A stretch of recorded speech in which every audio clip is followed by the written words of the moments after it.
What's up everyone, Michael here with another topic video. Today we're going to talk about the game in the background. Castle of Illusion, starring Mickey Mouse, is no longer available for purchase on Steam, Xbox Live Marketplace, or the PSN Marketplace thanks to a contract expiring between Sega and Disney.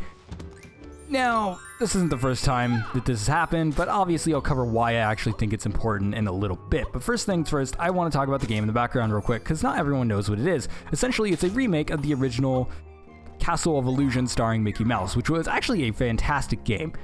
The Castle of Illusion game was probably one of the best platformers when it was released, like 1990, I think, or somewhere right around there, like 1991 or 92, I don't know. It was like a really good platformer, and I think it was the very first Disney game that was really, really good and sort of kicked off Disney making good games, or at least licensing out good games. Obviously, it was made by a Sega team, and so was this remake. Now, they obviously took some creative freedoms in remaking the game to make it, more modern and everything like that. You saw a 3D platforming section, but this game is fantastic. It's a fantastic platformer all around. And I found out about this news way too late, because I didn't own it on PC. I randomly woke up in the morning, and I was like, all right, well, I don't have to leave for work for another few hours. I'm just going to pick up a platformer or something like that, because I was just like in a very casual mood. And I saw this on sale on my wish list, and I'm like, all right, you know what? I'll finally pick it up on Steam. I may as well. I'd played it before, but I hadn't played it on Steam yet. And I'm like, all right, cool. I'll pick it up. So I picked it up and found out that I actually bought it 2 hours before it went off sale.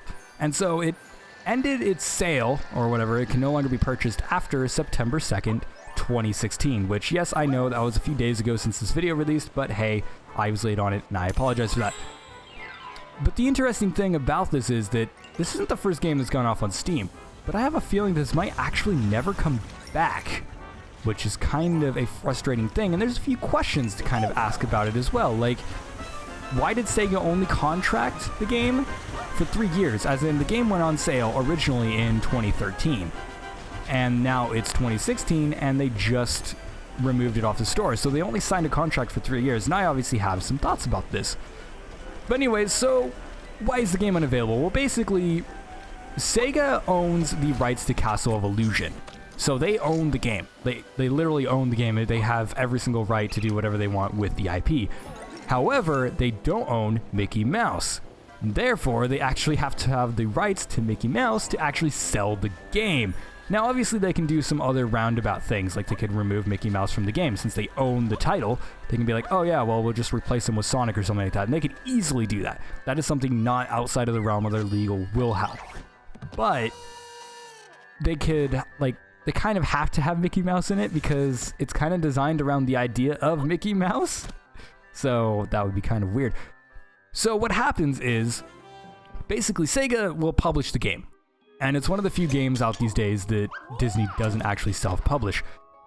And then Disney's like, all right, well, we'll let you use this character for however long, for how much money. Now, I have a feeling it was only licensed out for 3 years because Disney probably wanted an insane amount of money for Mickey Mouse. Like, Mickey Mouse, no offense, but he's kind of irrelevant nowadays, but Disney still has all the say power to be like, yeah, you know what, we want money from you. And so they get money. So I have a feeling it was really expensive to get a 3-year contract, but they really wanted the game. Like, Sega does a lot of kind of roundabout projects like this all the time. Like, Sega's losing money on games because they do this sort of thing, but I love them for it too. And this platformer is absolutely exceptional, so I'm really glad that they took a bullet for this one. But like, the contract probably didn't get renewed. Like, I have a feeling when it was released, they were like, oh yeah, well, we'll just license out the game, it'll do really well, and then Disney, sorry, I almost said Nintendo, wow. Then Nintendo's, fucking hell. Then Disney would be like, yeah, you know what, we'll license out the game a little bit longer, that sounds reasonable. I have a feeling it didn't quite work out the way the Sega had planned, and now it's kind of unfinancially viable to actually continue the contract. And I have a feeling, like, a lot of people are going to blame Sega for that. They're going to be like, oh, well, Sega's just being greedy, blah, blah, blah, and they just don't want to sell it to their customers anymore. I don't think that that's actually the deal at all. I think it's more along the lines of Disney is probably asking for too much. And the main problem with that is the fact that Disney doesn't actually make games anymore. It actually wasn't too long ago that they closed all of their gaming divisions. And so they're like, hey, we don't make games anymore. Like, they closed Disney Xfinity, and they have actually closed a lot of mobile games too, which have never come back. And that's actually what makes me scared about this game, is because although it's an exceptional platform and everything, it might never actually go on sale again. Oh wow, I just got pushed off the edge. It may never actually be on sale again because of that kind of situation to where Disney just doesn't care about game markets anymore. They used to care quite a bit, like it was quite obvious that they did because they made some pretty great games. Like Disney is probably the only third publisher that would actually buy, you know, games from just off of the fact that it was from Disney because they made some great games. But as time has gone on, they've kind of slipped up on their kind of game a little bit and they just don't do games anymore. So I don't think that Disney is going to even try to publish the game either. They're not going to be like, oh yeah, well Sega, just buy it for us and stuff like that. So it may actually be a case of where the game is actually never going to be available again, which kind of sucks. So, you know, obviously there's going to be a third party, and if you already bought the game, you can still play it.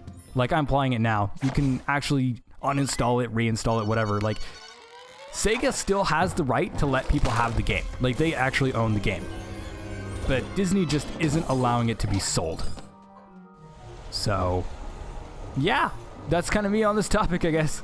So anyways, I guess that's going to be me for this topic. A fairly short video. It's just, it kind of sucks. Like Castle of Illusion was a very definitive game back in the day.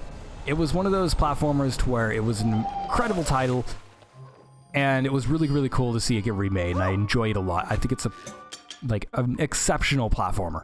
It is very, very good. It's not particularly difficult or anything like that, but it is very, very fun. But we may never actually see it come out to light. So I'm going to keep it. I'm going to make sure that I always keep a copy of it. I have 2 versions of it. I've had on the Xbox Live Marketplace as well. But yeah, here's a boss fight. This guy is going to be fun. Yeah, anyways, this has been Michael with talking about a topic. Castle of Illusion, starring Mickey Mouse, no longer available for purchase thanks to contract reasons. This just sucks. No, I really hope that it does come back, and I hope that I'm wrong, but it might never actually come back, which is going to be pretty lame. So, yeah, it's unfortunate. It's not the first game we've seen disappear, but I feel like it's a very significant game, at least for me. Like, I played this game a lot as a kid, and I liked Mickey Mania probably better. But this game also does a lot of cool things that platformers just don't do these days. Like, there's not a lot of good platformers out there in general. But yeah, make sure to like, comment, and subscribe for more videos like this one, and make sure to check out my other content and like my reviews, my other topics, and some incoming videos as well. And leave your comments what you guys think. Do you think that the game's actually never going to be available again, or do you think that it's going to be a very temporary thing and Sega's just being slow on things, or maybe Disney's being slow to actually accept a contract or something like that? Like, that could easily be the case, and I may be jumping the gun on being a little skeptical here, but I don't know. Disney has kind of fallen short on the gaming aspects, for me personally, you know. They haven't been making a lot of great games. Their titles have been very uninteresting to me lately, and it sucks, because they were a very definitive company for my childhood. So, yeah. Anyways, thank you guys so much for watching, and I will see you guys in the next video.